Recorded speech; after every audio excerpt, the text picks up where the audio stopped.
This pilot is about to fire at a target on a beach in West Wales.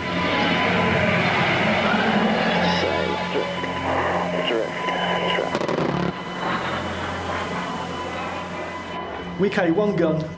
He fires 1,200 rounds a minute. Dave McBride is the first of the pilots we've been following to make it to the final stages of training at RAF Valley. This is the most demanding phase of the course. When you come onto the range, you flick your switch guard up to the dangerous position from the safe position. Dave has seen combat before as an RAF navigator. As a pilot, he'll be firing the weapons himself. The bomb itself is a 3-kilogram bomb.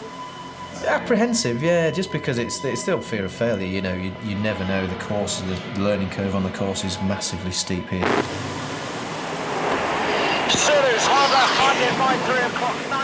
Mark Baker has been sent from RAF Valley to Canada for the final stages of his training.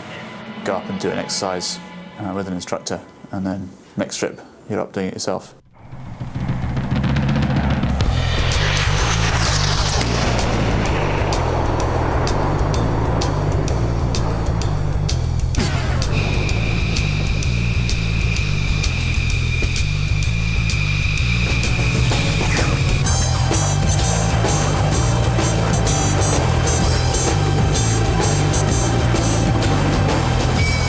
It's open day at RAF Valley. Pilots and aircraft from all over Britain gather on Anglesey to take part.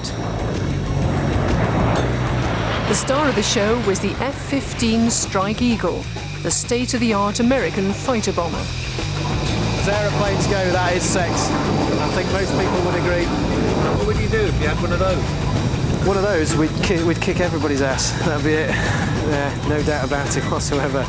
You can't get away from it. They've got really good airplanes, but we are better than them. Yes, they have some very good guys, but our training is still the best, and we are bloody good. And you put a good crew together in this, and they can go out and do a damn good job with it.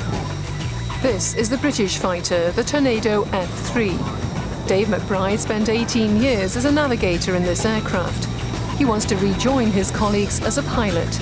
He's nearly there, but the most grueling part of the course is still to come, and he knows success is by no means guaranteed.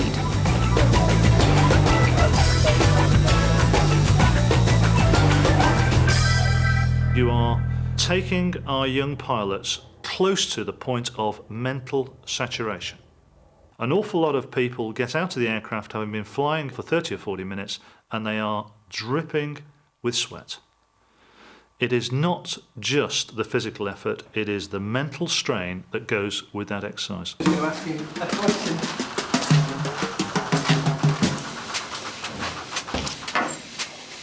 Dave is about to undertake a weapons exercise in Valley's multi-million-pound simulator. It's the thing of being assessed the whole time. If you imagine how you felt when you did your driving test, how nervous the average person feels, well, put that to every trip, and that's how it feels. Clear to take off. Service winds 170. The virtual runway is that of RAF St Athan in the Vale of Glamorgan. The route takes him west over Aberthorpe Power Station. Dave's destination is the bombing range at Pembrey in Carmarthenshire. Top now, this is Pembrey loud and clear. Number one, clear hot centre panel. Dave has to hit the target from a low level.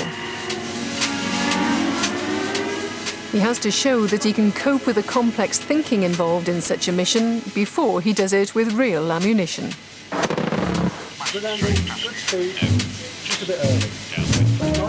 Dave gets points for every hit, but that isn't enough. He has to be consistent in his technique. The RAF invests a lot of time and money in these pilots. Training costs millions. A frontline jet, over 30 million. They need good results in return. That was nice. 5 hits.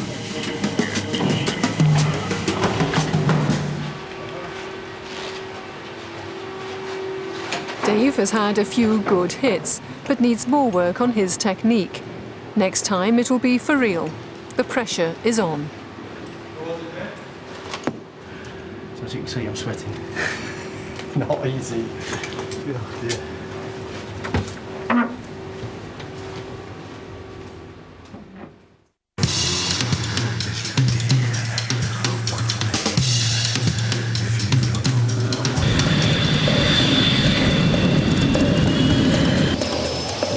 The Four-Wing Air Force Base in Canada. Mark Baker is joined here by fellow pilot Lee Ahern for the final part of their combat training, because Valley can't meet the RAF's increasing demand for fast jet pilots. It's a NATO Air Force base. Here, Mark and Lee will use the most up-to-date weaponry and rub shoulders with frontline pilots from all over the world, some fresh from active service. I get to work with other nationalities that, of course, we will be working with throughout NATO, throughout our careers. Different sort of nationalities have different sort of ways of doing things, and you can pick up slightly different mindsets probably about flying certain things. We've got some Swedish, we've got some German, some Finnish, Hungarians. It's really quite a mix. The flying has got to be the best thing about Canada, simply in terms of the aircraft that we've got to fly and the airspace that we've got to fly it in. If you were to take the whole training area and overlay it over Europe, it fills up something like 3/4 of the size of Europe. The amount of airspace is absolutely extraordinary. The course is very similar to the one at RAF Valley, but they use a much more modern Hawk jet and the latest technology used on the front line. Okay, this is the cockpit of the 155. Most obvious difference to the T1 is the head-up display, which is right in front of the pilot's field of view. The head-up display unit replaces all the customary cockpit meters and dials with one fully integrated screen. And it means that you can have all the information in front of you, so you're looking through it, so you don't have to keep glancing down at the cockpit. 5, 10. It allows you to keep a lot more eyes out of the aircraft, looking for other aircraft, fighting. 25, 30. Aircraft in the front line all have head-up displays, multi-function displays, and the kind of electronics that this Hawk has. So.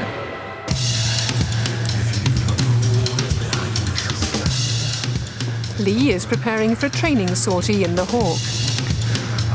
His instructor is Danish. The mission, low-level flying. The RAF are world renowned for their low-level flying, and if there's a job generally to do at low level, we'll do it, and we can do it because we train for it, and historically we've got the experience of doing it. So low level particularly is what I enjoy.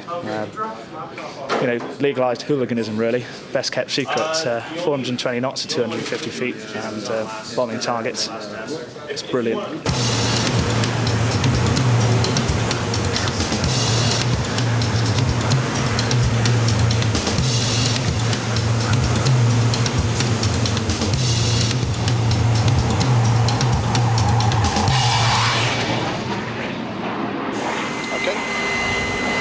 Watch out for the altitude. Pull up. Key thing to remember is always to look ahead. Okay. When you make a mistake, you will die. Roger. Especially if you're at 250 feet, you don't have 3 seconds. Happy? Happy. Lee isn't flying at low level just for the fun of it. This is an exercise in evading an incoming missile or spike. Spike. 1 o'clock. Lee shifts the aircraft 90 degrees to maximize his speed away from the incoming missile. Shaft flare. He then makes a sharp ascent, twists, and then plummets down towards the ground. Train's flat. If he does it fast enough, then the missile should be speeding away elsewhere. Shaft flare. Train's going up. 300. Spike 2 o'clock. Shaft flare. 10, 50. Shaft flare. 120. Shaft flare. Good horizon. Train's flat. Dial's good. 20 for 10. Shaft flare. 10 for 5. Shaft flare. Covering. Excellent. Happy with those? Yeah.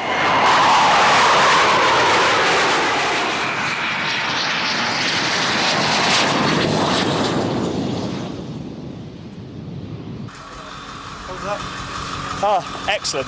Awesome fun. Really, really good. Lovely afternoon. Jet, everything worked. It was really beautiful.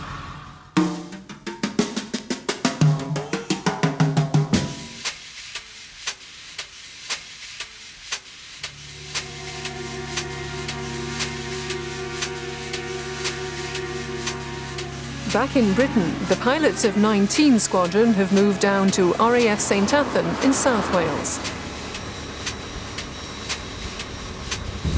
The Hawks are being prepared for a mission to the bombing ranges of Pembrey.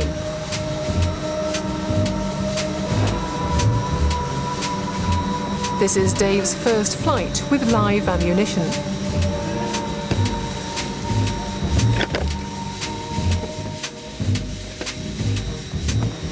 They're flying at 7 miles per minute.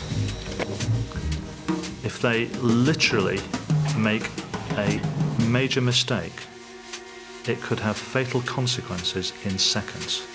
That alone is going to focus your attention. Hey.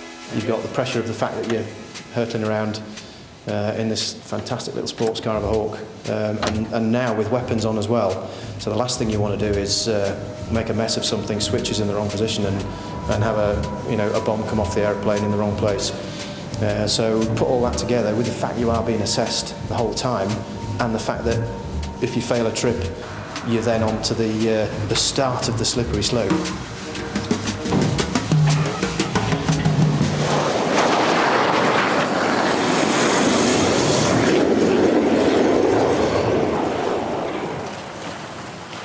Speed 1, roger.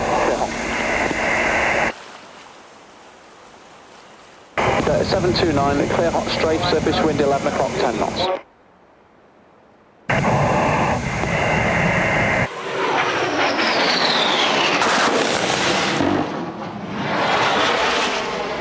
Close to the target is the control tower. Staff here ensure that all civilians and livestock are at a safe distance from the danger zone.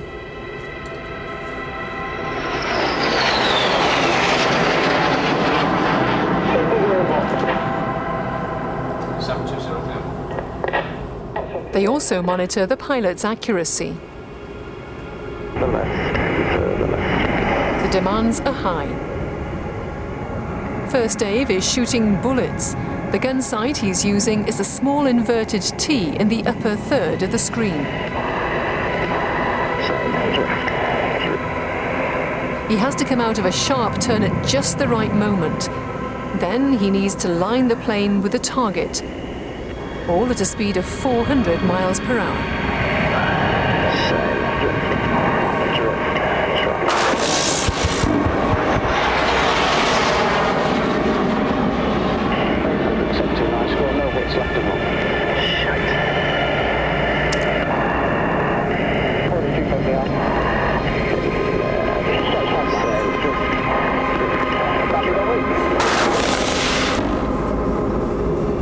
Score 66, slightly left to centre. Bombing is even more demanding.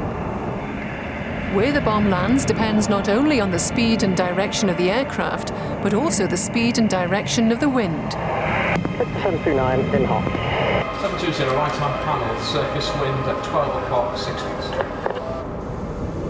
Dave has to do some rapid mental arithmetic and adjust his bomb sight as he approaches the bombing range.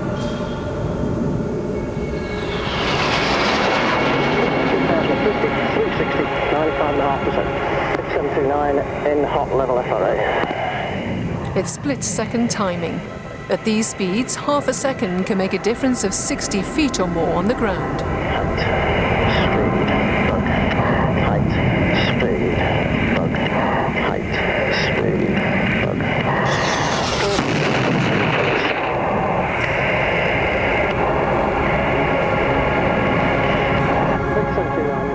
Given all he has to think about, his passes are remarkably accurate. It's good, bug.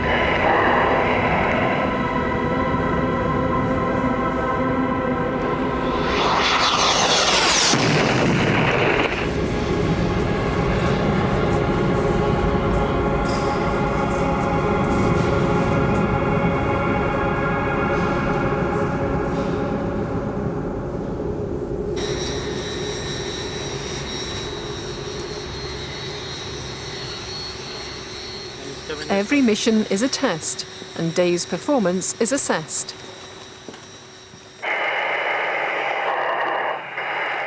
Every element of the sortie is recorded and can now be minutely analysed.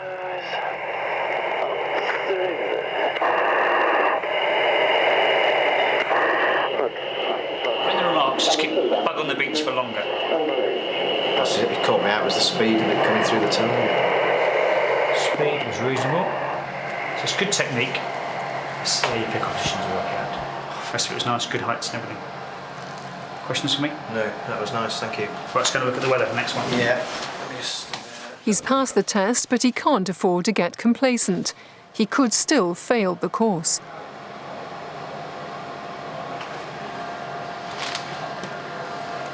There we go, all over. That was good. Came out as a nice trip. So, satisfied. Good mark, good score on the doors. Bombs are not too long, which is good. So I'm going to head off and see what the weather's like for the solo.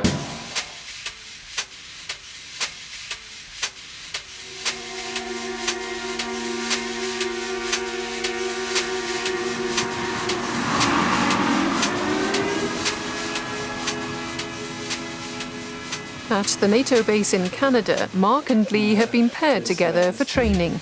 They will live together, fly together, study together, and eventually fight together.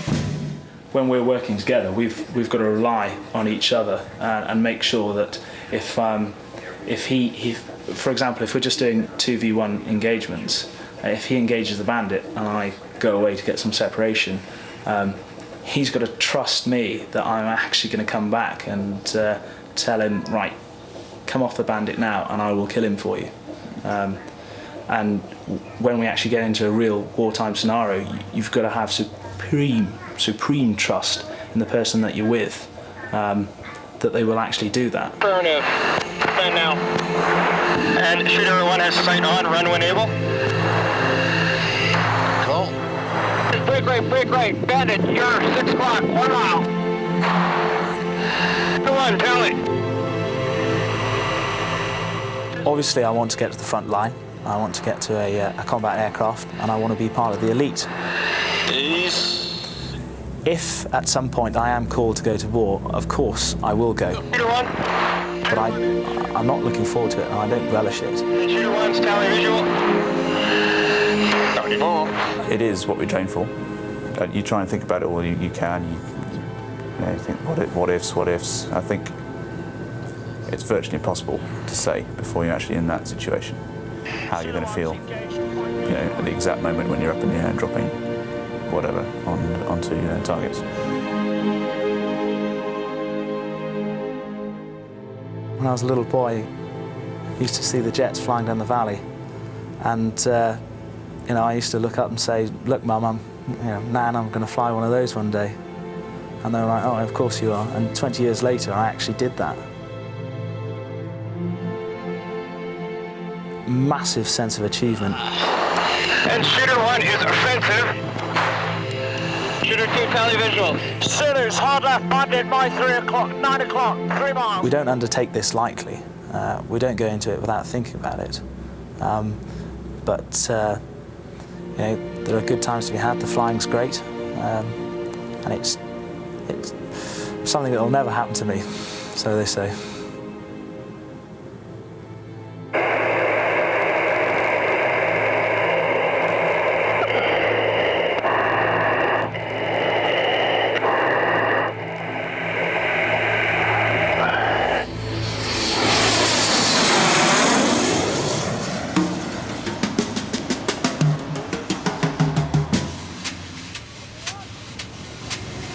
At RAF St Athan, they service the Tornado F3. Oh, flown that one as well. Z8559, yeah. Dave was a navigator in this very aircraft. It took him to the front line where he saw the harsh realities of war. It brings back lots of memories. He has a history with this plane. It's a fighter, and all I ever wanted to do from being a little boy was be a fighter pilot.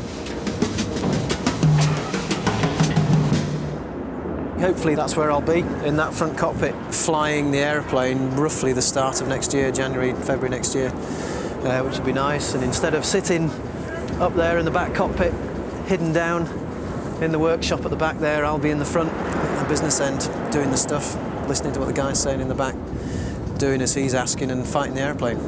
Looking at the back seat there, Dave, does it bring back memories for you? Yeah. Yeah, it's 1,700 hours, lots of memories in there. I flew in the original Gulf War right at the start, and flown over Bosnia, policed Bosnia two sessions, and obviously lots of stints down the Falklands as well.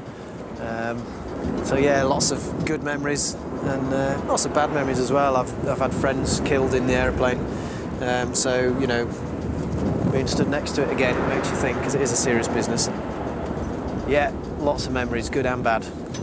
Lots.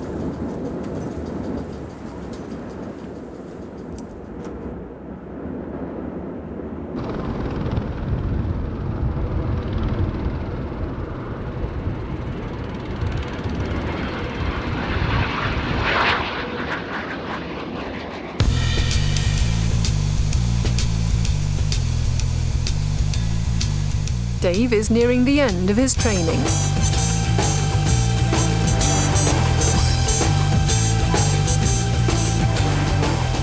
This is his final sortie as a trainee at RAF Valley. The last time he'll fly a Hawk over Wales.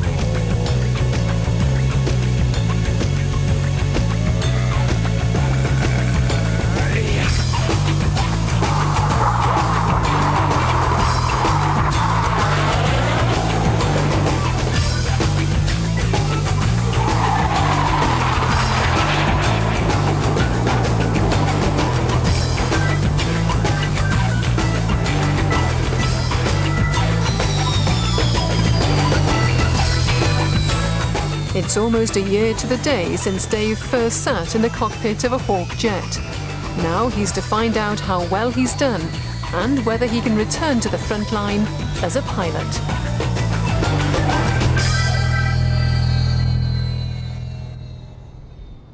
The powers that be are meeting to make that crucial decision. Okay, welcome to the roll disposal of TW11 course. They're a bit of a mixed bag of age and experience, and at the moment they're ASFRAG -1. Two-seat wreck. I think from a Senior officers at Valley link up with RAF HQ in Gloucester to discuss the pilot's future. You can see that he started off average to high average, and pretty much throughout his airmanship and his captaincy have been nice. His scores are generally pretty good, although he tends to lack the smoothness that he could have. But the comment from the staff guys who have flown the later SAPs and the op sorties have been that he appears to be getting capacity limited in the OS role as the workload's increased, characterised by some erratic MSD and a couple of iffy calls on the nav.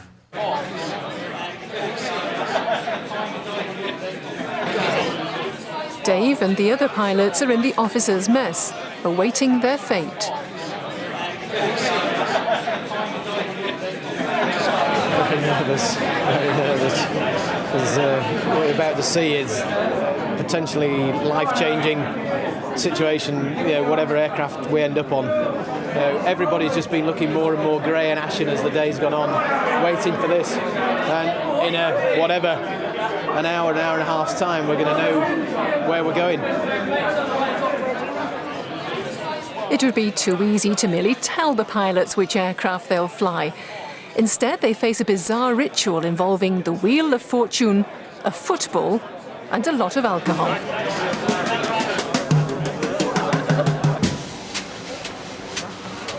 that a yes or a no? Or is that a no?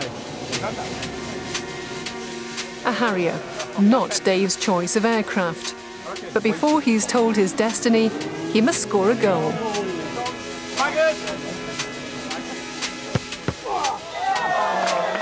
And for every wrong aeroplane, there's a shot of alcohol.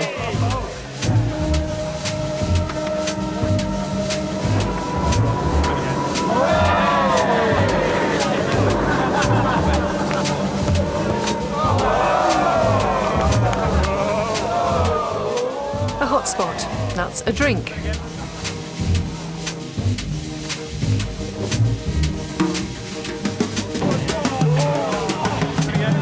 He's landed here before. Another hotspot means another drink.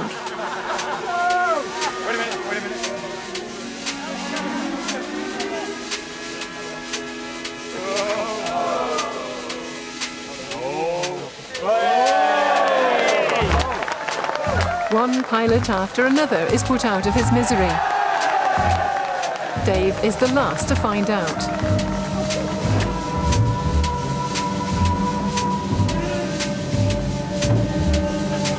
He finally lands on his beloved Tornado F3. This is the aircraft he desperately wants to fly.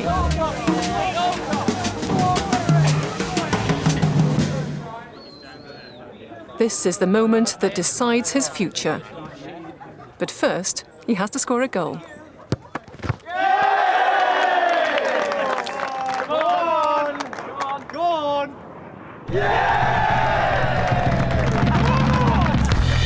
18 years of determination and self-belief. A grueling 12 months at Valley. But navigator Dave McBride is now a combat pilot. Dave McBride has been extremely successful and achieved all we could have hoped for and more, has done really well and has set himself up really nicely for a future career as a pilot in the Air Force. Bring it on! Dave leaves Wales to fly the Tornado F3. Fresh-faced youth that walk through the door, they have truly assumed the mantle that we wanted them to on day one. Mark Baker has excelled in Canada. He goes on to fly the RAF's most demanding aircraft, the Harrier. Welshman Lee Ahern was selected to fly the Tornado GR4. Rich Fawkes didn't make it through the course. He's now flying RAF transport aircraft. Lewis Cunningham was nearly chopped because of air sickness. But he's since succeeded. He too gets to fly the Harrier.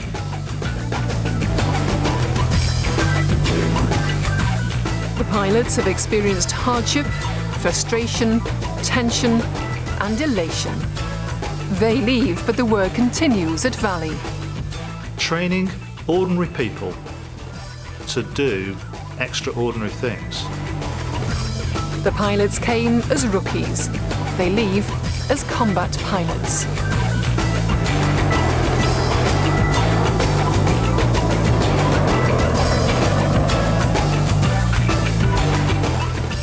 There's a chance to win a VIP day out at RAF Valley on Anglesey for yourself and 3 friends.